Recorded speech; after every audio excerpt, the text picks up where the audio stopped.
What is the truth in the stories we are told? We've been given a story of a world fueled by separation. We've become separate from one another, separate from the earth, ultimately separate from the true nature of ourselves. It's time we learn the truth.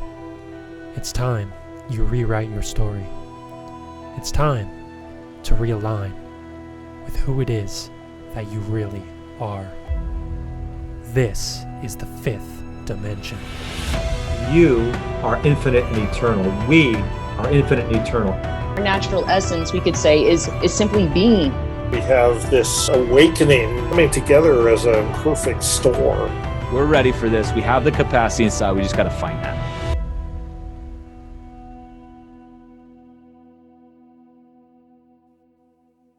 All right, everybody, welcome into the Fifth Dimension podcast. For today's show, I am joined by best-selling author and researcher, Freddy Silva. Freddie, thank you for taking the time to come on the podcast. It's a pleasure to have you here. Good morning, Evan. Good to see you. Great to see you too. And I love the work that you're doing. I mean, we were talking a little bit before the show, and wherever we end up going, I have a lot of ideas in mind because I actually come from a history teaching background. So I've always been very enthusiastic about history. And I've, especially the last several years, been looking into sort of the alternative histories and alternative narratives and what really we don't learn in our culture. So, I mean, I would love to start, maybe if you could give a little bit of a quick background and what it is you find yourself focusing on, and I guess how it is that you came to really engage in the work that you're doing. I had an interest in this when I was young. I mean, I just never, for some reason, even when I was a child, and I had an excellent history teacher in London. I mean, he taught you to see the different points of view and look at the cause of the events that we talk about. So if you want to know the truth about anything, you've really got to go back about 80 years in time to find out how that ended up where it was. And you end up realizing you've been blaming the wrong people for the wrong events. And it kind of stayed in there, and but I was also uncomfortable with the way that the answers always came back. There was something not quite right. And, I went into the commercial world for many years, but I still had an interest in my mind. And whenever I take vacations, I go off to, historical places. But ironically, it was actually the crop circle phenomenon that got me involved in all of this because, I wrote, my first book was an international bestseller. I gave up my job just to go out and research this, and found that there was a huge phenomenon taking place, which has been heavily debunked by the media and, all the people that were supporting this idea that two guys were making the world's crop circles, which didn't seem right to me, especially when several crop circles appear at the same night in different countries. Mm-hmm. They can't be in three places at the same time, so something was up. And it was that connection to understand how they were actually created that linked me to sacred sites, because they were always appearing next to sacred sites. Even in North America, in Saskatchewan, they were appearing next to sacred sites. And we put one and one together, and I realized, well, what are sacred sites all about? Why did our predecessors leave this legacy to a time when we're now questioning the very reason of why we're here and our own spirituality? And that set off another trapdoor. And 20 years later, here I am still, and looking at different whys and wherefores as to how our ancestors were doing and why they were doing and how they were doing it. And it's fascinating. It's this is not what we were taught in school at all. Right. No, definitely. I mean, I think back to like what we learned in ancient Egypt or something, for example, and you get this almost idea that Egypt was this materialistic, dogmatic, non-spiritual culture, when the reality is a lot of it was grounded in those sort of spiritual traditions. I mean, could you talk about what you've found? I mean, if we look at sacred sites, for example, and this is an area I've been really diving into deeply lately because I'm so fascinated by what it potentially represents. I mean, can you talk about what you have found about sacred sites and sort of the interlinking it has with higher states of consciousness and what it really how they serve those cultures and what we can actually learn from them today? I call them the self-help centers. They're literally built. I mean, I've studied this all around the world, and the one thing I discovered that links them all together is that they're literally designed when we've lost the plot. And inside these environments, which are very carefully designed according to all kinds of mathematical procedures based on the music scale, for example, same mathematical proportions that are found in the human body. It's the fact that they're all there to help you remember why you came here and what the hell you're doing here. So when you've lost yourself, you go into these places and you are reminded of your perfection. In fact, the Egyptians had a wonderful joke at the back of one of their temples at Dendera. It says, "We will continue building temples until people recognize they are the temple." So there's the answer right there.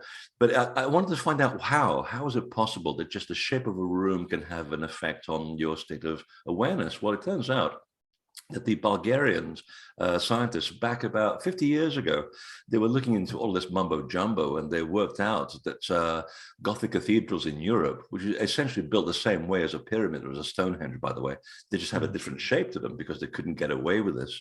They found that the mathematical proportions in the buildings do alter your state of awareness. It sends your brainwave frequencies up 4,000% above normal waking state just by standing in the middle of a cathedral. Now, this is incredible. So you start looking at these buildings and take them apart, and you recognize that the buildings are alive. For example, every single sacred site on the face of the earth, without exception, sits at the cross lines of the Earth's telluric currents. Now, these are not ley lines, as people call them. That's a very different subject. These are the Earth's naturally occurring electromagnetic paths of energy, and they're kind of like tubes, like invisible worms flowing through the landscape. And it's something that NASA now appreciates and can actually pinpoint using their technology, which is kind of interesting. So there's something about you standing on these crosshairs of the Earth's currents that does something to you because you are also an electromagnetic being. And it does. It starts to begin to stimulate that latent awareness that you have. You start getting what I call the tingly winglies. You start getting that little feel. Something's different in here that I wasn't experiencing outside. And then you take the stones apart and you ask yourself, now they had perfectly good stones right here. Why did they have to travel 400 miles away to get that stone for the altar or something? And you start taking these things apart and you recognize that there's a certain amount of quartz, a certain amount of iron and magnetite in all of these rocks. And you sort of stand back a little bit and you go, well, wait a minute, those are mirrors of the human body too, because we have iron flowing through the blood. We have billions of little particles of magnetite flowing inside the skull. And of course, the silica, which is quartz, is your bone structure. So these are mirroring the very foundation of who you are as a human being. Well, you put these things together in a geometrical blueprint, and they start to come alive. And you can actually measure this now. There have been many examples of people taking electrostatic meters or certain devices into the buildings, comparing notes outside and recognizing that the frequency of these buildings is doing something very tangible to the human body and its state of perception. So it's not by accident that when we go to these places, we don't feel angry. I've never seen people getting angry in sacred sites. That's kind of funny, isn't it? You know, even if you don't believe it, you're in a certain state of reverence. You don't have to sort of, you know, sit there and sort of, you know, do yoga poses. Well, it's, you know, it's fun if that's your thing. That's cool. You can just walk around in a state of grace. And when you walk out, you're not the same person that when you went in. So they were definitely designed to last until a time when we, I think, would lose the plot because they had the foresight to understand the direction of human nature. So they kind of left us this insurance policy until our time, which is very timely because we're now asking the very questions. You know, why did they build these places? Well, now we're discovering it right at the very edge of where we seem to be, you know, destroying our civilization. I think we'll just make it in time. It seems to be that the human race is always taking it right up to the edge, but I think we'll get it. I think so. We like to go into the extreme polarities, and maybe they're necessary for us to have a deeper understanding of what we're capable I think of. so. You know? I think so. Sometimes you have to lose what you have in order to appreciate it. No. And sometimes you have to be pushed in a certain direction. And sometimes you have to go into the dark to experience the benefit of the light. I mean, look at Darth Vader. Star Wars has never been about Luke Skywalker or Han Solo. It was about the redemption of Darth Vader. That was the whole purpose of the story and the moral. A guy that starts with the light, he gets the training, gets seduced by the dark side because of fear. And then he realizes right at the very end, when he's about to die, he has this awakening. I got it wrong. I've got totally unbalanced. And he's back to the light again. And that basically is the spiritual teaching that goes back to 8,000 BC in Japan, of which the Egyptian tradition is also built upon. So these are very old concepts of understanding who we are and the fact that we have to experiment. But eventually the point is that you try to get back to that central balanced condition so you can live a very harmonious life. So try not to leave it to the last second if you can possibly can. I was gonna say we're getting good at leaving it to the last second. So I mean, I definitely love what you're saying though, and it feels as if these sacred sites, they're that manifestation of the recognition, the inner laws of the human being are the same as the perceived outer laws of nature, right? There is no difference, there is no separation, and like mediating points, I think. Yeah. They're the same as the outside is the same as the inside, the above as below. They're literally just points of remembrance, I think, to get you to, and they use beauty as a bait to get your attention. There's no ugly sacred site. I mean, that just doesn't exist. Right. So they get that, they have that beauty as an attractor, and then you interact with them and you realize that it's literally a mediating point between seen and unseen. And that's why you have that sense of wonder when you're in these places. Right. No, definitely. And it does feel, I guess, telling in the sense that if we look at the history in the last couple hundred years, per se, when we've been very entranced in a materialistic worldview, there hasn't really been the construction of new sacred sites. I mean, all of our sacred sites really, they date back the thousands of years, like we were talking about. So, I mean, what is with the phenomenon in crop circles? To me, when I'm looking at sort of the parallels of what they do versus parallels of a sacred site, it seems like they're serving the same energetic purpose. Yes. Would you say that crop circle, could you dive into the phenomenon of crop circles? Because I don't think there's anybody who's more well researched in terms of this energetic understanding than you are. Could you talk about what you feel they are? Are they a manifestation of the sacred sites in a new sort of a new form because we haven't been building it and sort of serving again as that remembrance? I think that's a very astute question, actually. Yes, I came to the same conclusion eventually. In fact, I just released the 20th anniversary edition of my first book, literally last week, which is kind of timely. So thank you for the plug. People were selling this book at $600 a copy. I mean, it's ridiculous. It came to the point where we were interacting with the entities. I call them people because I've had my interactions with the source of the crop circle several times. It'll change your life. It really will. That's why I'm here. And I can understand people now that have had things like alien abductions and things. Now I have a better understanding of what they've been up to, but this wasn't the same thing. This was something very benevolent, very spiritual, and I am glad that it happened. I didn't realize it could happen. So my understanding is that, yes, we have stopped building sacred sites for the last 2,500 years. And we've allowed humanity to kind of take a left turn at Albuquerque, and now we find ourselves in a dead end. So the fact that we, as a collective humanity, we have sent us a call out to space as a prayer, saying we need some help here, we need some intervention because we can do it by ourselves, but we need a little bit extra assistance to show people that there's something greater than ourselves is possible. And that call was answered. And what they were saying was, we can't really intervene in the development of another species. We can only assist if you ask us for help. And, we suggest ideas in the crop circles. And yes, the same frequencies that you find in sacred sites are in the crop circles. In fact, if you look at the human body as a series of frequencies, and there's a whole range. Your liver beats at a frequency, your eyeball beats at a different frequency.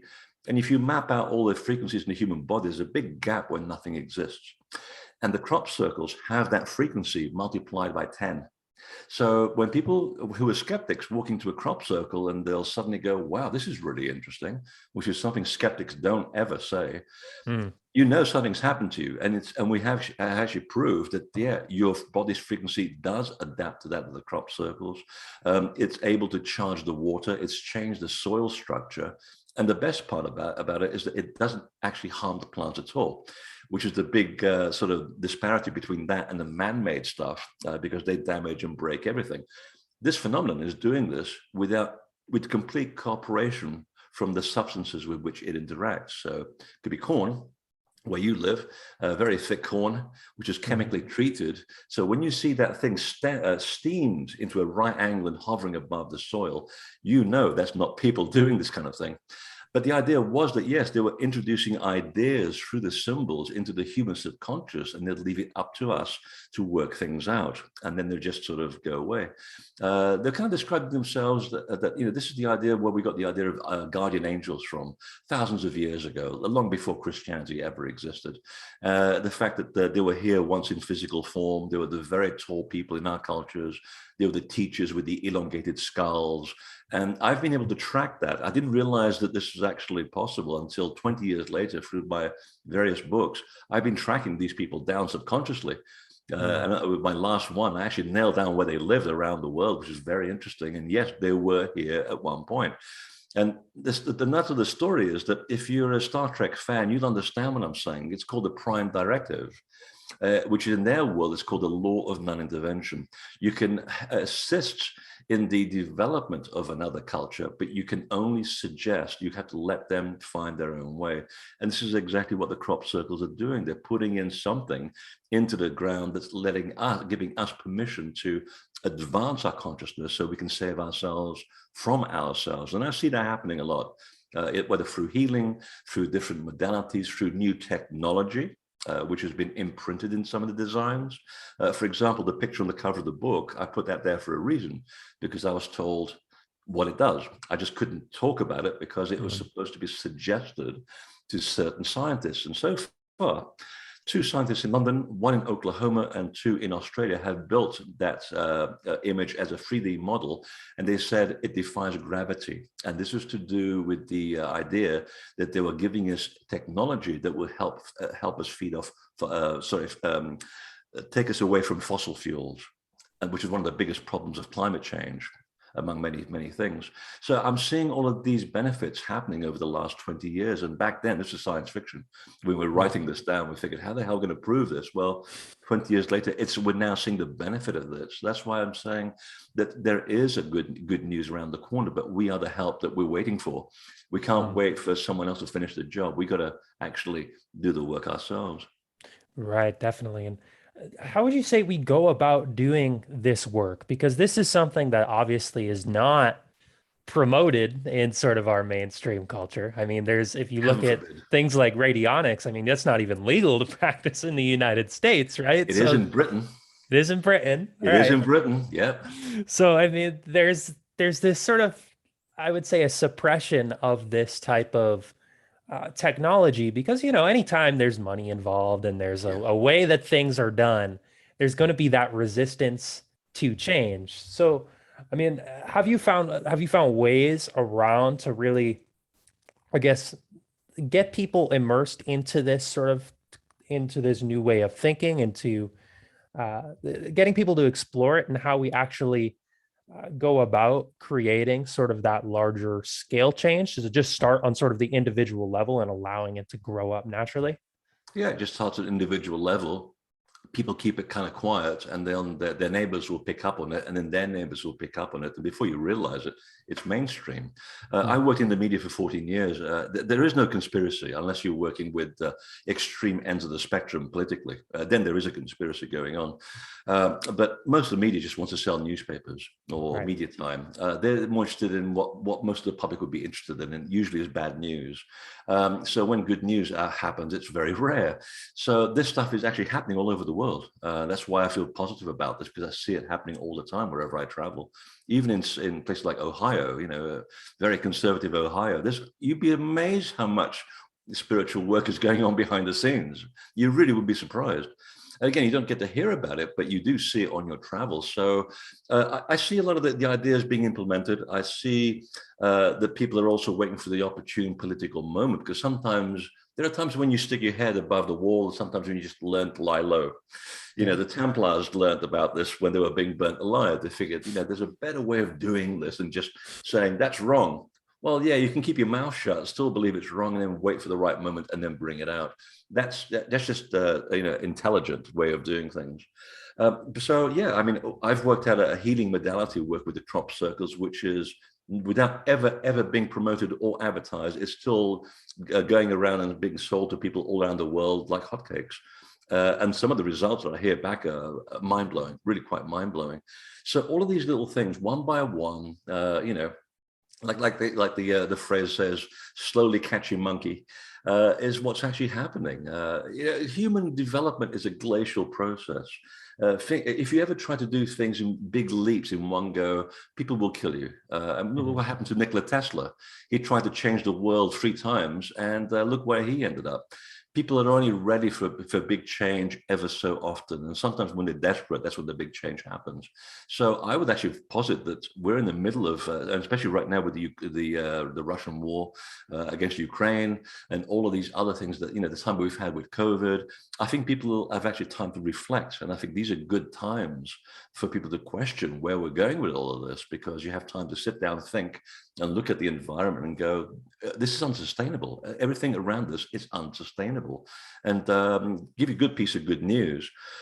In Britain, they did a big piece of research, and they found, well, once the COVID restrictions go back to normal, how are you going to change your life? Are you going to go back to the office? And 38% of the country said no. I'd rather take a 4-day work week and I get more done at home in 4 days than I can in 5 at the office. I get to spend time with my children, my wife, or my husband.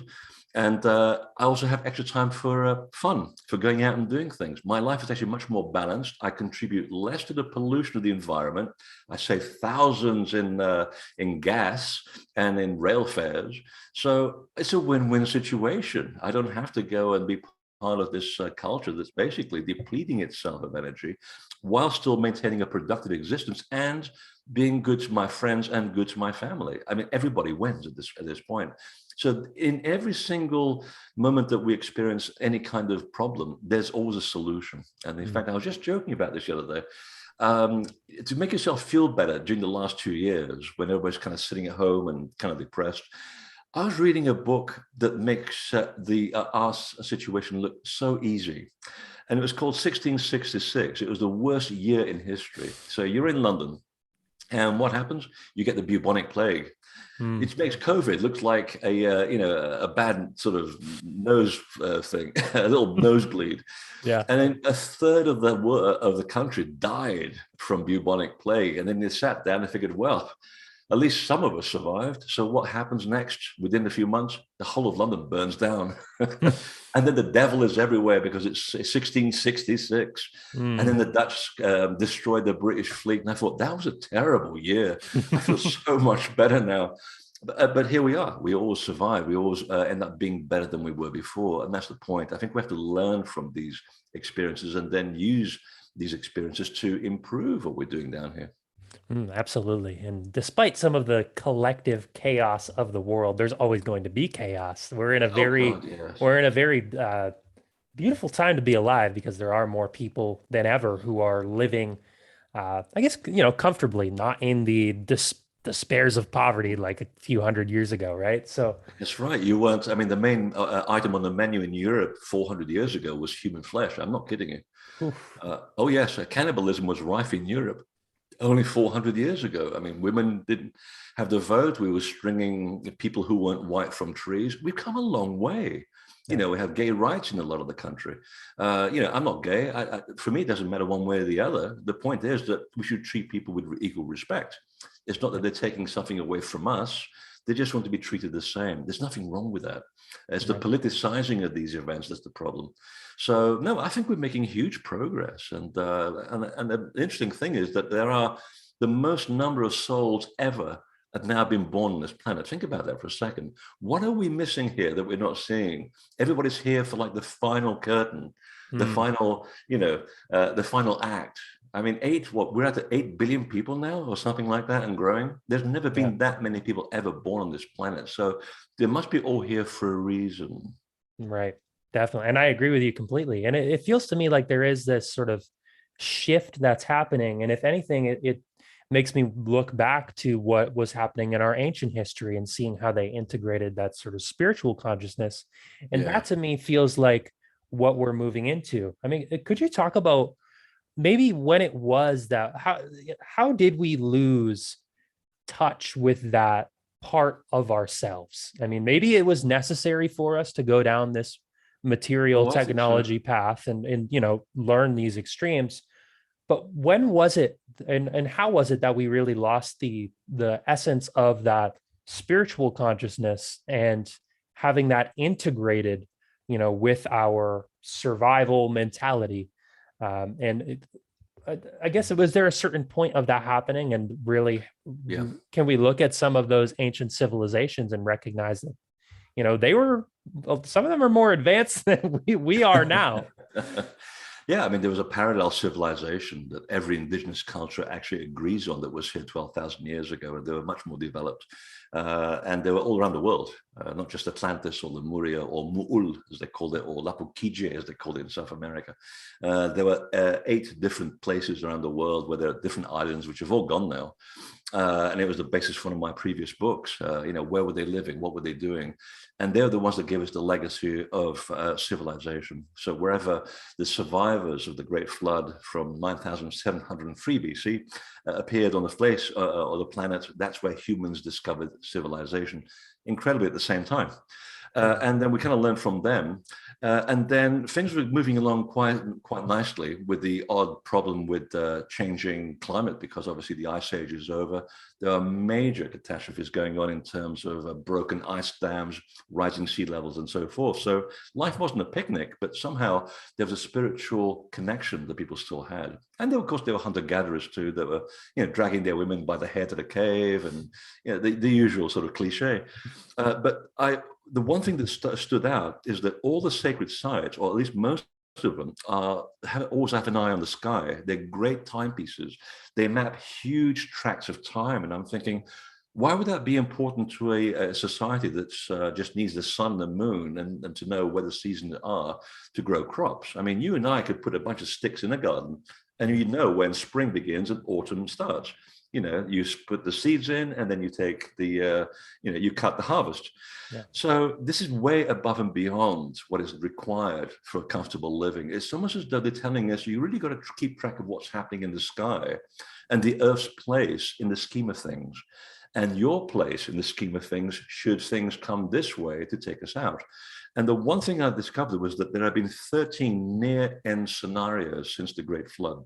And they've all come mostly from either meteorites or plasma outbursts from the sun.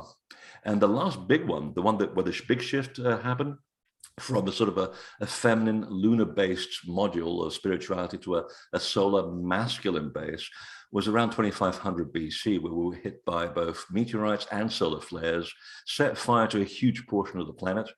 And from that point on, if you look at it historically, you can see the degradation of that connection to the landscape and spirituality. You start seeing a sort of a more fear-based mode, like we're not going to have enough to eat because the solar outburst took out the whole of the Middle East.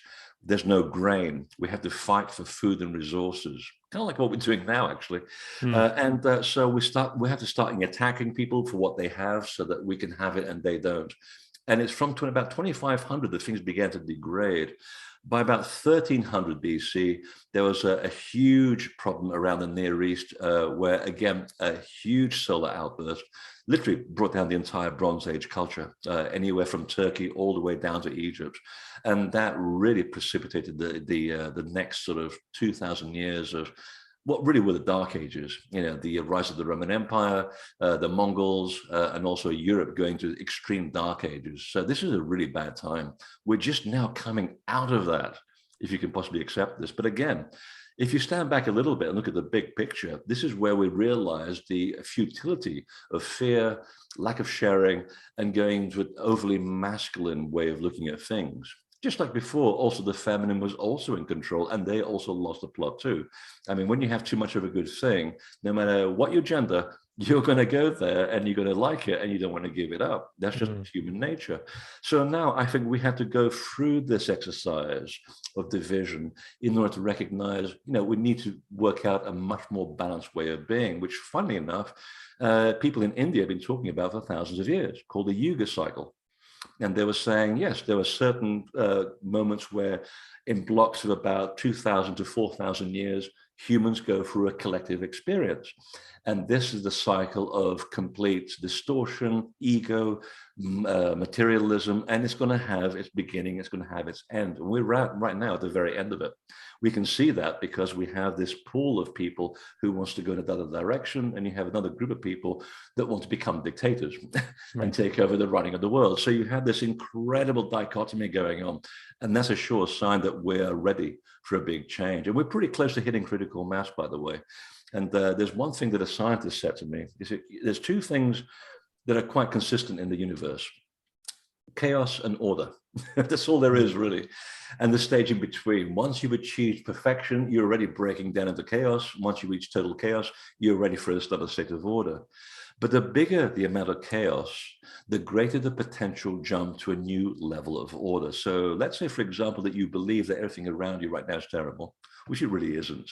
We're actually, despite a few setbacks, we're actually not doing too badly.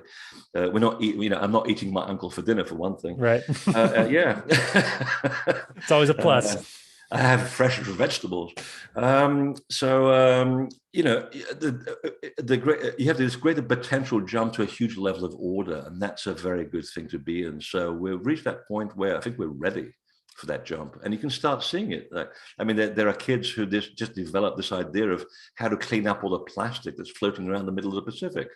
And simple things like that, which really make a big difference. So yeah, no, I think we're in for some interesting times, but also the answers are already presenting themselves all around. Definitely, absolutely. And it's interesting because we look at sort of the time periods that you mentioned where we had that material like destruction. Europe is on fire. We can see how that sort of fear-based mindset even impacted things like the origin stories and the biblical stories, for example. I find it interesting that the idea of a God would prevent humans from eating the fruits of enlightenment, right? I mean, Interesting, isn't it? It's almost why would a God do that, I wonder? Right. Doesn't sound like a nice God. He's very jealous, isn't he? Right, exactly. It almost feels blasphemous. Like if you look at what is the nature of God? Like, that's a very controlling. He's a dictator. I don't know if I want to live under that God, but Well, exactly. And I actually researched that for one of my earlier books, and it turns out that the biblical version was actually stolen from the time when the Israelites and the Hebrews were up in custody in Babylon. And the Babylonians were very pissed off that when these people finally left and went back to Palestine, Israel. Back at the time, it was mostly Palestine, Canaan, and other things. And they were kind of pissed off that they stole all their information of how the world was created. They made up their own ideas about God, this, that, and the other, because they were a wandering tribe. They wanted a place to settle. So they had to invent a whole cosmology from scratch. And the only way they could do that is by taking bits from other cultures and creating the Old Testament, which is why it makes no sense. The Old Testament makes no sense whatsoever, no matter what denomination you're from. Even Christians, when you ask them to explain things, they can't. I mean, it really is a gobbledygook of mixture of ideas. Most of them are totally contradictory. Love everybody, but except we'll kill all of those people over there. The whole thing is a huge dichotomy. And it turns out that the Babylonians had inherited their story from the Sumerians. And by the time they got hold of the story, they had already worked in a few prejudices of themselves. So once you get back to the Sumerian story, which is already 6,000 years old when they inherited it, you get closer to the truth. And it really, what it's describing is the fact that there was a parallel civilization of people called the Anu, the people of Anu, who were pretty much, their center was the Armenian highlands. And then they became the Sumerian culture, but they also had other posts around the world, And one of them were the place where the Egyptian gods also used to live. But back then, a god was not a white guy with a big beard sitting down on the throne dispensing evil. A god was a form of nature, a spiritual aspect in anything. So, this glass has a god, this orange juice has a god, the plant has a god. Now, if you and I decide to understand the mechanics of how that plant works, you become as a god. That's what a god was, someone who understands the laws of nature. And of course, the Bible completely misunderstood this. They borrowed Yahweh, who just happens to be the Bedouin god of war, as the main guy. So, thou shalt have no other gods before me. Well, yeah, when you're a warlord, you don't want anyone to compete with you. Now, when you start your religion based on that, it's probably not going to end very well. Okay, and I'm not being judgmental. This is a fact. That it creates so many problems. But if you go back to the original stories, you begin to get a sense of history of how it all came about. It's a much more interesting story, and it also tells you what was happening here 12,000 years ago. Right. It gives sort of the underlying, because underlying ideas of how the world operated, right? And I think it's interesting if we want to understand the truth of our origins and who we are, because I think a lot of people are asking that question, like, who are we actually, right? I mean, I've had that sort of recognition that, I'm much deeper than what society has given me. And there must be a reason for being here, kind of like we were talking about earlier. And I think there's a lot we can learn by looking at the true origin stories, but we almost get lost in purposelessness and nihilism a lot of times when we attach too heavily to those fear-based beliefs, or Absolutely. the dogmatic approach to religion, or thinking that God hates homosexuals, for example, or something along those natures, right? It goes against the very nature of what spiritual consciousness is, which is that unity, which is that and true freedom in that sense to express the divine within all of us, right? Yeah, I mean, I remember a guy called Yeshua ben Yosef, otherwise known as Jesus, saying, love thy neighbor. That's not really difficult, really. I mean, if you just follow that, life is perfect. You can't really go wrong with that. It doesn't matter if I agree or disagree. The fact is that you have a right to expression as long as you respect me and I respect you back. That's a very good foundation, a very simple foundation. And I mean, that was being taught in Japan in 8000 BC. It's part of the 17 teachings called Tai, the way of Isis. I don't know what Isis is doing in Japan in 8000 BC, but she must have been on vacation and left something behind. But there are 17 Tai, 17 ways, and they form the fundamental teachings of everything that we have today. And when that eventually goes to westwards through the Middle East, becomes Zoroastrianism, the foundation of Jainism, a foundation of Buddhism, and eventually gets to the Middle East, to the Near East, and ends up being the foundation of what the Essenes were preaching, from which a guy called Yeshua ben Yosef learned his understanding. So all of these things, there's a sort of element of truth that's an undercurrent of truth that connects all of these ideas together. But you're right. If we start attaching ourselves too heavily with these ideas, we lose the way. The fact is that these are suggestions. There are ideas that you could experiment with. They're not dogma. And once you start getting into dogma, well, you've got nowhere to go. Because you go, this is the truth, and I'm not going to move. Well, you've just invalidated the very reason why the teaching exists, which is to explore an idea and see where it goes, because all of these things are an approximation of the truth. They're not the truth. They are approximations of the truth, because the real truth is what's in here and what you do with it up here. This is the problem. This is the biggest problem right here. Here is where it works out, starts really well, and slowly it gets to here, and you start getting a bit of a problem with the words that come out of your mouth, because you're trying to express, incredible concepts with words which are very limiting, right. And the more our vocabulary becomes more limited, I mean, only in 200 years, we've lost 80% of the English language. I mean, just look back at any book from 200 years ago and look at how much more sonorous the language used to be. Even Shakespeare improves your vocabulary by thousands of words. So once it gets to here, in your mental constructs, you begin to shape these ideas. You become very solid in your way of thinking. And before you know it, you've completely misjudged what the teaching was trying to tell you in the first place, which is this is kind of a suggestion. It's kind of a blueprint. Now you have to express it in a certain way and experiment with it, but don't get too stuck in the idea, because it's only a mirror image, a very light mirror image of what actually is reality. And we won't really know reality until you left the body anyway, which is the ultimate joke and paradox of human life, isn't it? You spend the whole life on podcasts, reading books, watching videos, but then only when you die or when you leave the body during an initiation state or during ayahuasca, for example, do you actually get an idea of what really is going on. Yeah. And by the time you come back here, it's like, well, I had a grasp on it for a few seconds, but now it's gone again. And then you start writing a book on it and you put a box around it. And there you are, you limited yourself yet again. So it's like you're in a bit of a theater, really. You're in a very interesting play. And I think Shakespeare said that very well, or whoever Shakespeare was, because I don't think he was, the guy that we call Shakespeare did not write anything. It was a whole bunch of other people. I think he was like an overarching word to bring in several people that actually wrote different plays. But anyway, we're getting off on a tangent. I love that tangent. No, that's good. I mean, if anything, though, I think what you're describing, that not knowing reality is really important, right? I mean, I've had my the mystical experiences and using different plant medicines, and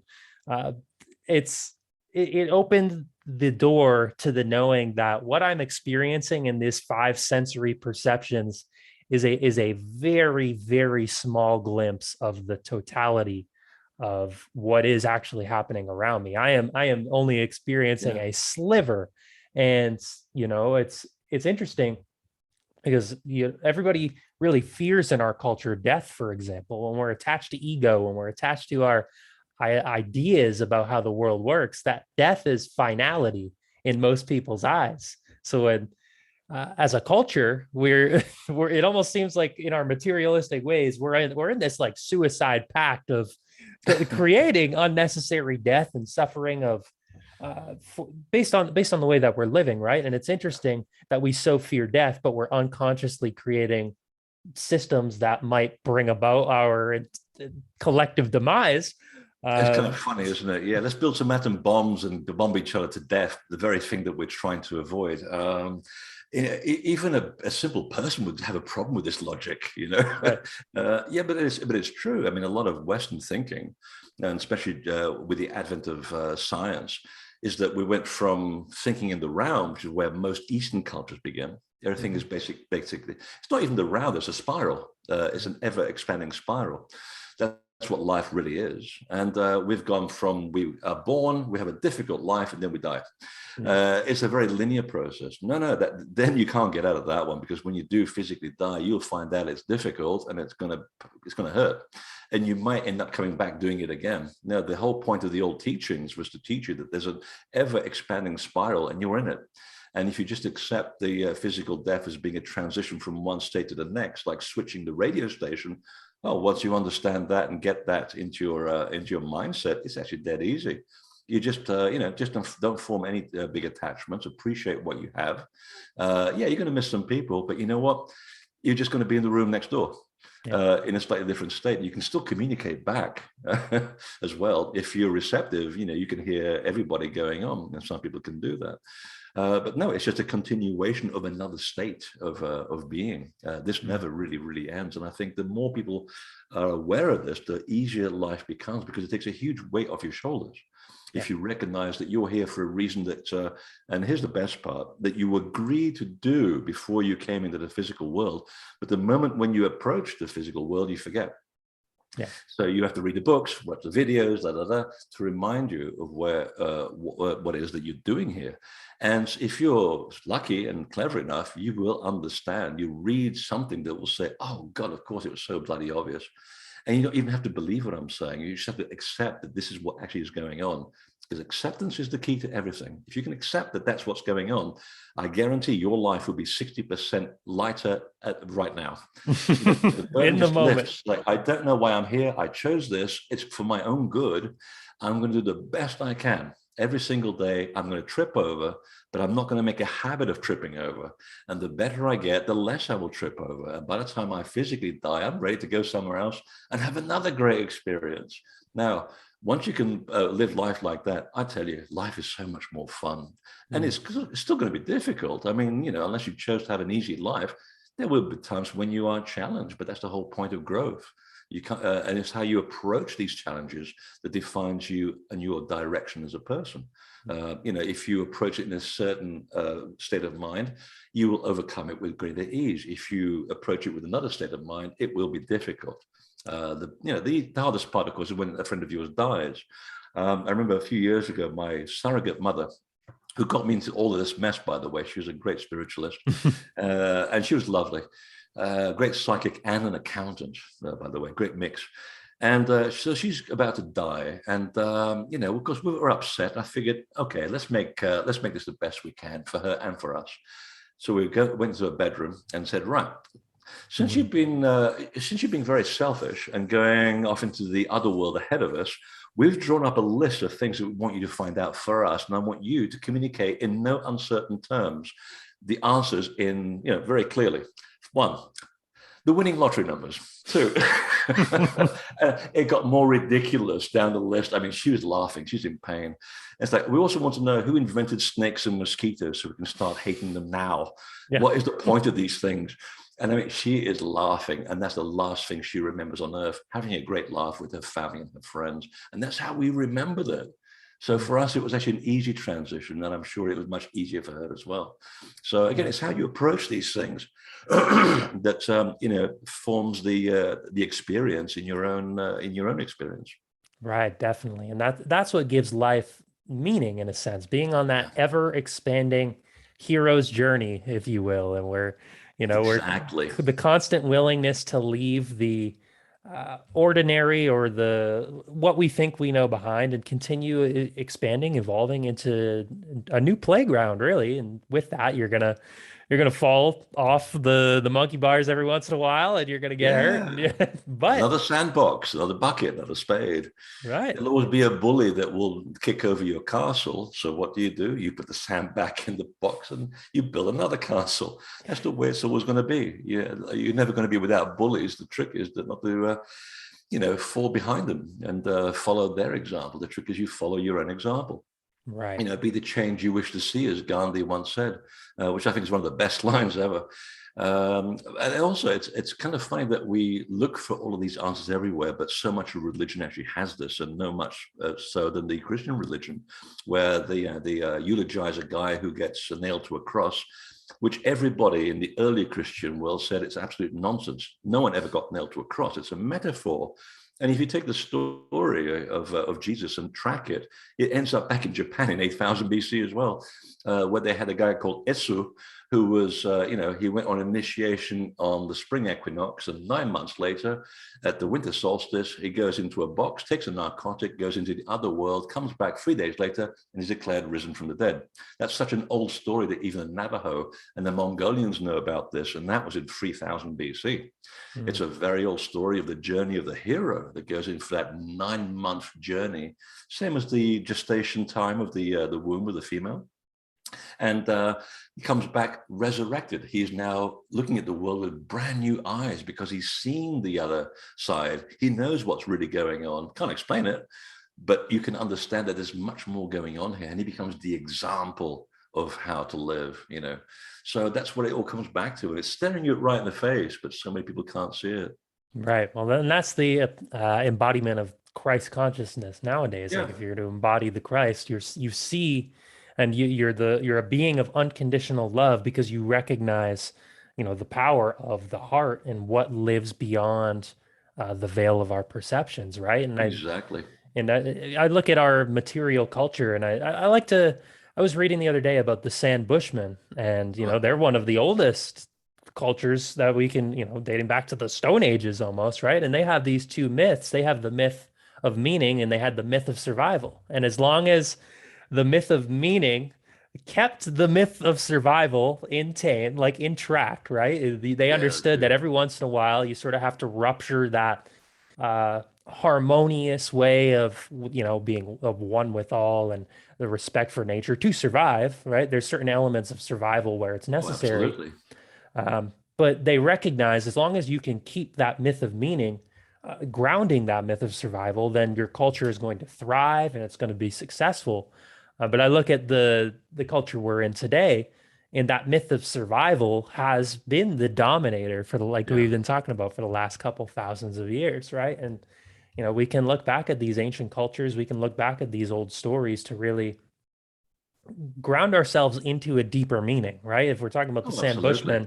The Sam Yeah. Bushman's meaning, what is the myth of meaning? Well, it's that harmonious uh, element of nature, right? It's like almost I wouldn't say completely matriarchal, but like matra focused in the sense that you Yeah. recognize the elements of birth and creation and the beauty and sacredness. And that in itself, when we recognize we are an extension of that, that gives life meaning just on its own. Like there doesn't need to Well, be a exactly. rational explanation. No, Uh, exactly. I mean, it's like if you're in that situation where the guy has to go out and sort of get some food and hunt for a living, and his beloved is at home taking care of kids or whatever. But one day he has a bad leg, so he has to sit at home and do the cooking, and she has to go out and do the hunting. So you change roles, and there's nothing wrong with that. right. It's mutually supportive. You're blending it. You're basically flowing like a reed in the wind, and in order to keep the harmony going. And that's what makes life really important. The fact that you don't have a defined role. You do what you can do best, and you swap roles when you have to, and you support each other. It's the yin and the yang. I mean, it's not really difficult to understand, and it's actually much more fun. I mean, I can tell you how many people sort of come here at my house for dinner, and they'll rummage around my kitchen cupboards looking for food, and there's no food there. And I said, well, where's the food? I said, well, it's in the fridge, it's fresh. I said, you cook fresh every evening? He said, yeah, apart from one day I might go out for a meal. What's wrong with that? They think are you gay? I said, well, would it matter if I was? I mean, the fact is, I want to look after my body. Why do I want to package food? I want to eat fresh. I just taught myself how to cook so I wouldn't kill myself or end up in hospital all the time with pills. Right. I'm doing myself a little bit of internal balance here. So, yeah, I think we do have a lot of pressure put on us by social norms, because if we want to conform, we want to be accepted by other people and our neighbors. And that's good to a certain degree, but when it gets to a point where it makes you behave different to who you are, then you're lost. You can only be who you are. If you're trying to pretend to be someone just to try and fit in, you're kind of almost living a lie in a way, and you're not really being fully aware of yourself and doing the best that you came here to do for yourself. You're living for somebody else. And I never kind of liked that idea. I've tried when I was younger and foolish, and now I'm just older and foolish. And it never really worked. I remember being very miserable trying to fit in. And I knew I wasn't going to fit in. I still don't fit in, and I'm comfortable with that, especially as I sell books and they don't. So that's okay. Right. I was gonna say, well, I have that same mindset. I've never really fit in, and you have that period of trying to adjust yourself to the culture, because I mean, in a lot of ways, if we look at human history, the ostracization, I think that's the right how to say it, the That's a good one for ostracizing this morning. Oh, yeah. I feel better already. that ostracizing from the like the tribe in the past, like a lot of times that means death. Like you get kicked out by the members of your community, you don't fit in, well, too bad, you're out on your own. You got to go hunt your own food. There's nobody else there to help support you, and you're kind of the black sheep meant slaughter, I suppose, in a lot of human cultures. So yeah, I can never understand why people are going around being popular because they listen to Madonna. I was going, but what's wrong with Black Sabbath? Oh, I'm now the black sheep. Well, today we can still listen to Black Sabbath and go, wow, that's actually really cool music. That's some of the best metal riffs ever invented. Madonna is like, oh, did she do like I'm a virgin or something? Oh, okay. Yeah, but I mean, in some of the traditional cultures that you see, the ostracization really only happened when someone broke a law that would actually lead to the complete destruction of the tribe. I mean, these rules were in place to make sure things were working in balance. So if you broke that rule, you'd be ostracized, or you'd be sent off for penance to do, think about what you've just done. And then once you realize that perhaps what you did was not in the best interests of the group, in terms of their survival and their, togetherness and a balance, then you'd be allowed back in. But not because you had to conform. It's just that there were certain things that underpin the balance of what's going on around you. If you start messing with that balance, then everybody else suffers. That's not a good thing. Right, definitely. And it's interesting because I feel like you almost have nowadays when we look, and we've been talking about this almost mass suicide material culture, you almost kind of have to go against the norm of the culture. If the balance is skewed, if their perceived balance or lack thereof really is skewed and that's normalized, you almost have to go against the current mindset of the tribe in order to create something better. And really, Exactly. which is it almost an inversion of a lot of our previous history and how we have lived, right? Because doing that historically, we risk our own survival. I mean, nowadays, I guess you risk your how people perceive you, which is not nearly as I mean, it's scary, not nearly as catastrophic necessarily. Well, you just get trolled on social media. Right. It's a symbolic death, I suppose, as opposed to a literal one. But you almost have to sort of take that leap of faith and go into the unknown and find your own values and meaning. And absolutely. So. I was just reading a book. It's actually a fictional book by my neighbor, Richard Russo, best-selling author. And he was making the point that one of the characters, he's about to get into the lottery to get into the Vietnam War. So we're in the late 60s. And he's got a choice between either going off fighting and dying in a foreign country, killing people he's never even met, who has done nothing against him and that pose no threat to his way of life, or bolting off to Canada and being declared a loser and a coward and unpatriotic by even his family. And he eventually does, he bolts off to Canada. He spends some time agonizing over the decision that he let his family down. But in the end, he made the right decision because it was a pointless war. He felt that this was completely politically driven. And why was he fighting to keep an elite going when nobody else really, they were sending human fodder to keep a political elite in power? That doesn't make any sense. Of course, they were ostracized, but in the end, they were actually right. So yeah, sometimes you have to do extreme things just to seem like you're normal. Right, exactly. Well, when you live in an unnormal world and an unnormal culture, normalcy is, or like I guess normal is always going to be perceived as weird or out there, right? It's a virus. Yeah, no, exactly. Like, who are you? So, when I was at art school and getting my degree a long time ago, I said, Ted, my sort of guru, he said, is there any advice you can give me as I'm about to become a soldier going into industry and making a paycheck? I said, yes, infiltrate and destroy from within. It's like, that's the best advice I've ever been given. Yeah, it's like infiltrate the system and alter from the inside. Yeah, I think it's interesting. That's like the way of, I think it was, I think I remember watching, it was like Yuri Bezmenov. He was like a ex like KGB spy. And that's how he talked about how they wanted to spread communism around the world. You infiltrate different systems and you go and you just really invert that system and it kind of destroys itself in a way. Exactly. So it's the same time. I guess that's a very old tactic. Like it's a very old tactic. It's still being used in social media today. I mean, so much disinformation and propaganda floating around social media. Sometimes I wonder, and especially people that I know that have fallen for so much propaganda about recent topics.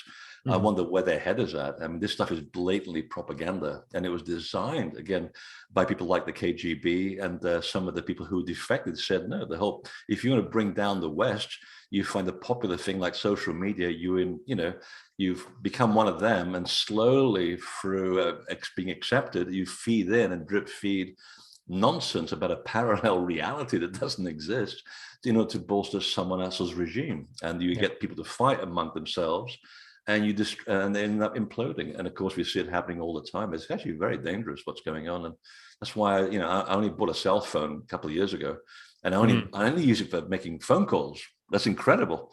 People send me texts and I ignore them for, 5 months. Yeah. It's like, if you want to speak to me, don't send me, emoji or text or this or the other.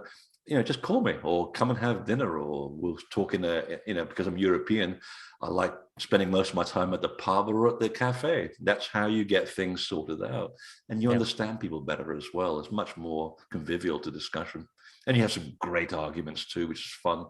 Well, I was going to say, that's why I like podcasting, because I actually enjoy the face-to-face communication and the sort of what you can gain from actually like deeper human connection. And I think that's one thing that we've really lost in this day and age. And you see things that are people defining themselves by ideologies out of fear-based, dogma. Exactly. That's what we were talking about earlier, whether it was early Christianity or it's, the origins of that being fear-based, or, what people fall for now today when they're scrolling through their Facebook feed, right? It's the same mindset. So, I mean, one of the things that I do when I take people on my tours to sacred sites, and especially in Egypt, I make a point of going to a mosque, and half the group is frightened. I think I can say this on air, shitless. And the other one's like, wow, this is wonderful that you're actually doing this. No, I really want to do this. Because I want to show you the medium point between the temple, the old temple, and the Gothic cathedral. This is where it came from. The mosque is where it came from. So whenever you go into a Gothic cathedral or a Christian cathedral, you're actually going into a mosque. The architecture, that's where it came from. Kind of ironic, really. And the other thing is you can actually go in here, take your shoes off. If you've got skin showing, you cover it as a matter of respect. And you can sit there having a theological discussion, and it's absolutely acceptable. Now, I remember going to one of the main mosques in Cairo and being surrounded by a group of Arab youth. And if you're sitting, far away with a long lens, you think, that's the last time this guy's going to breathe without some holes in him. We were having a great discussion about the image of Islam in the West and how, well, it depends who you read, where your information comes from, how much of reading do you do from one spectrum to the next to gain a better understanding of the big picture. But the best thing is to be here talking to you, hearing your point of view, and we're here going backwards and forwards. And it was one of the best afternoons I've spent. But from a certain point of view, you think this is not going to end well. And also when I was in Egypt during the Second Revolution, it was the same thing. We went shopping. Someone was throwing Molotov cocktails at the Muslim Brotherhood, and 3 blocks away, we're bargaining for papyrus. I never felt threatened. I actually felt okay. And again, it's a sort of control of fear, which is to do with one of the teachings of the mystical traditions. You've got to be able to control and harness fear. And I found myself in Alexandria at the library, and I was surrounded. I literally was the only white guy in this crowd, this mob of youth. We were having the best discussions about how the West is treating the Arab Spring. And I was asking them about the Arab media and how that works. I got to learn so much, and they got to learn so much from me, I hope. And we were having a really good time. I got invited to everybody's houses, and people were fighting about which house I should go to. I mean, it became kind of fun. It's like, no, he comes to my house. My house is the place to be. No, my house is much better. Because for them, it's a matter of pride to have a guest. And now you just learn so much about Arabic culture just by being there compared to what you see perhaps on television or on social media. You don't get that until you go there and you realize we're all looking for the same things, in life. We're all the same. We all have bills to pay. People want to have families. They want to drive a fast car. They want to save up for education. It's the same stuff. We all want the same thing. It's just that we get these distorted visions of who we are because we are not connected to these people. And I think travel, the more you do it physically, and I have to say during COVID, travel was wonderful. I had the best trips. I was like the only person in countries. Great. You take some basic precautions and you're just there by yourself. There's no tourism. It's wonderful. So you get to learn a lot from other people and also bring in some new ideas and then apply those ideas and, make your life a bit more manageable. Absolutely. And I think that's the beauties, because what I feel is like a global consciousness that is emerging. And I don't think it can be controlled from a top-down approach necessarily, in the sense that, you try and legislate this global consciousness. But it's like but there is that sense of interconnection is re-emerging, and something like social media, for all its faults, feels like a manifestation of that remembrance, right? Where we can, we can interconnect with the whole world. Somebody in, you're in Maine, I'm in South Dakota. Here we are having a conversation online. Like, beautiful. It's cool. It's beautiful. So it's Yeah. that same recognition, a remembrance of something that lives beneath the surface, and it always has, but we're capturing it in sort of the technological realm. And I think we're moving into a time where I don't know what this looks like on a large scale. All we can really do is live our individual journey, our individual truth, and move forward in that. But as a global consciousness emerges, I think that can create a deeper sense of unity and meaning for Oh, I think everybody. so. Yeah, So because it's a tool like anything else. I mean, a hammer, you can use it to put up a picture, or you can bludgeon someone to death. yeah, It's how you use the tools. So social media is very useful in connecting people to other parts of the world and being where you can't be for various reasons. But at the same time, there's also a group of people who are using it for all kinds of nefarious reasons. So you've got to be yeah, aware. An aware person understands the difference between fact and fiction. The problem is where they blur the lines and then you don't know where you are and you're lost. So it's important to step back once in a while and see really in your heart, is this really true? Did Hillary Clinton really run a pedophile ring from a Pizza Hut in Washington? Well, that's just so ridiculous. When you get to that level, you know that you can't help these people. That's bye-bye. But it's a tool like anything else. And for example, during the Arab Spring, one of the ways that it was people got out and were motivated to collect as a group and overthrow the regime was through Twitter. So there you have a great use of social media, connecting people. So that's why it now gets banned in Syria when the government wants to, commit a genocide there.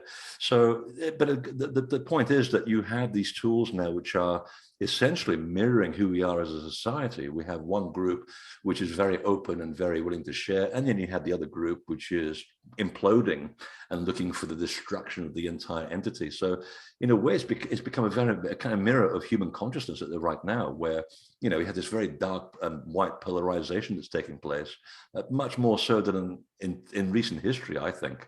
There's always like gray lines in between everything. But I think we've also become much more aware of how we affect things on the other side of the planet. So, for example, if we buy everything that's made from a certain country, you know that you're going to be beholden to that country. That's a dictatorship that when they start cashing in their chips, you are beholden to that and you are contributing to that. So you have a choice to make. Do I want to buy things made in a certain country, or can I live without that and have it made somewhere else? Support people who really need the money, and really need their culture bring. So you've got all these choices that are open to us. And I think that's a good thing. yeah. And it's empowering to be conscious in those choices and make the choices Exactly. that are in alignment for the vision that we have of, a world that is unified and it is peaceful, right? Because I think everybody wants the same thing. They want to live Yeah. peacefully. They want to be able to take care of themselves, and they want to, for me, I want to explore. I want to know like what's living underneath the surface and into that spiritual dimension, right? And I think a lot of people are turning to that dimension as well uh, to find those hidden truths. And I think when Yeah. we tap into that nature of who we are and recognize, again, we are a part of nature. We are a part of this grand scheme of Earth, whatever Earth is doing. What the purpose of Earth is. I mean, that's a deeper esoteric question, but we're a A part. school. Right. We're this. Yeah, exactly. So we're here Yeah. to learn. So And venerate the sacred places. I mean, one of the things that I learned on my travels and doing the work that I do is that there's nothing compares to visiting the ancient sacred places and losing yourself there. I mean, you really will discover yourself at these places. I can't find any other place on earth that gives me that kind of high. And there's always an answer to whatever you're looking for, depending on where you go. And people ask me, what's your favorite temple? I said, well, it depends how I'm feeling right now. Because right now I'm in a certain frame of mind. There's a certain group of temples that will have that for me. Others won't. I mean, if I'm looking for this, I'm going to find this in, South America. I'm not going to find that in Egypt or in England, because my consciousness is drawing me there. I know the temple's hearing what I'm trying to say, and it says, "Hey, I've got the answer to that," and I'll go there without expectation. And it happens, boom, I've got the answer to what I was looking for without asking for anything in return. So it's like being with a kind of an extended family that you actually want to hang out with at Christmas and you don't want to leave after 24 hours. You know what I'm saying? Yeah. So this is what I always suggest to people is to travel, go to the sacred places and spend time by yourself there. Expect nothing in return, but ask the right questions. And something about the spirit of place just returns that back to you. And you'd be amazed how different you become and much more holy you become at the end of it. And this is why I quit my day job 20 years ago or 25 years ago. And I haven't looked back since. Hasn't been easy, but it's been great fun, and the fringe benefits have been absolutely wonderful. I mean, who would think that you could ever go into the Great Pyramid and watch people coming out of the stones in the middle of the dark? That will change your life. I can only imagine. Well, it's funny because I've been feeling called to Chichen Itza. I don't know how to pronounce it. Chichen Itza. Chichen Itza, or, or as a friend of mine calls it, Chicken Itza. Right. I didn't want to call it that. I had that thought. I'm like, it's not chicken. But it's fact, I'm just finishing a documentary. My next documentary is actually about the Maya, or who we think the Maya were. There was an older culture that preceded the Maya that no one ever talks about. It's called the Itz, after which Chichen Itza is named after. And they're a culture that appeared in 9,600 BC on the shores of Yucatan after leaving a sinking island in the middle of the Atlantic called Atl or Atitlan. And that's actually written in their records. So yeah, they had this culture of magician priests that brought their civilization from the sinking island in the middle of the Atlantic, and from which then developed the concept of Maya, which is kind of a spiritual idea, not really a people, it's a spiritual thinking. So you should go. If that's what it's calling you, you should go. But I can tell you, there are even more powerful places around Chichen Itza, which hardly anyone ever goes to. Oh, well, see, I feel called to explore the region. I saw like these, I was in like meditation actually. And I had this, it was almost like a traveling to like the ruins down there. And it was, so that was a couple weeks ago. So I'm like, all right, should go. Yeah, I definitely. This is when your feel subconscious is telling you there's something near Chichen Itza that I need to keep myself whole or to develop my awareness, and you just go. You just pack your bags and go.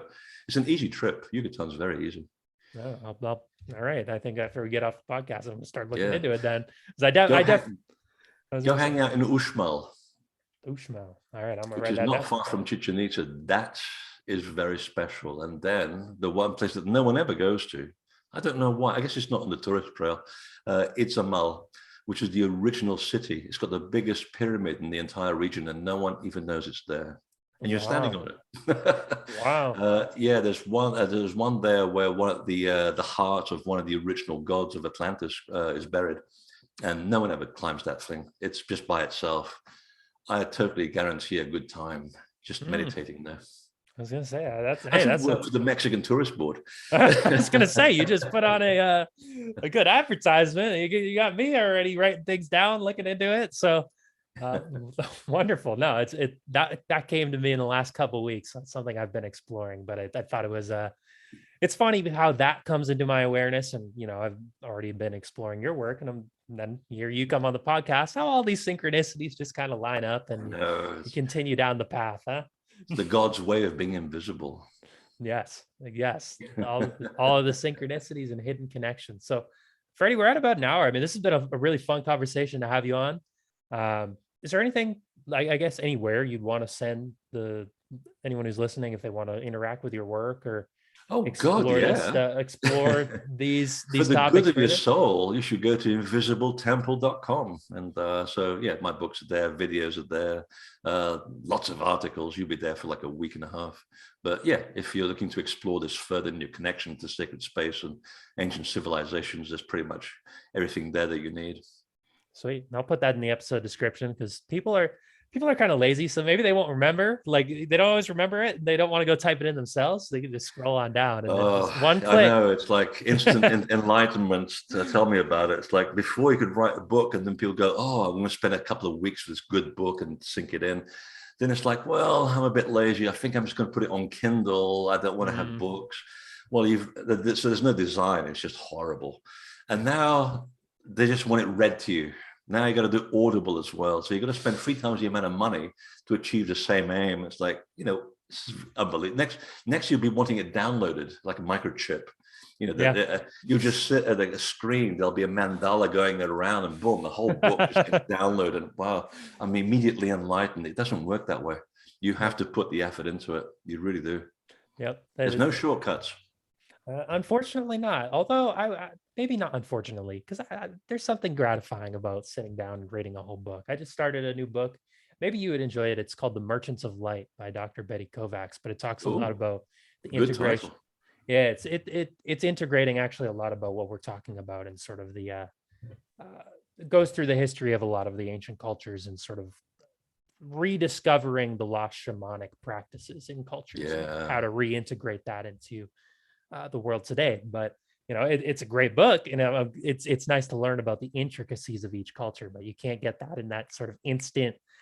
Give me a quick sound bite, right? Yeah, it doesn't work that way. You can't do it. You have to really go into the why, the wherefore, where it comes from, the origin. It takes time, but it's much more rewarding because it's more wholesome. You can't get a clip of. I mean, it's a bit like having a hamburger. I shouldn't say that. It's a bit like going to McDonald's, or if you want to go a little bit up, you go to Burger King. It's a little bit better than McDonald's. It's immediately gratifying if you're in a hurry, but ultimately it doesn't do your body any good, as we found out. You really have a much more balanced meal. You have to sit down at a table with a good tablecloth and take your time chewing and appreciating and relaxing. And this is why Mediterranean people are so healthy on the whole, because they take the time to sit down for lunch. They're not eating and slurping in their cars. You have to put the effort, and ultimately it makes your life better. You feel better as an individual. Your body also reacts in kind. So it's anything that's convenient. In the short term, MP3 file, it's right there. But if you want to hear real music, you hear the CD, or even better, the vinyl, because it has a full, and this is scientifically correct, it has the full spectrum of sound, and then you get the emotion. I mean, you can listen to Jimi Hendrix on an MP3 file and you go, oh, that was cool. But it's noise. You're missing 90% of the frequency of the sound. You're just getting noise. You hear the vinyl.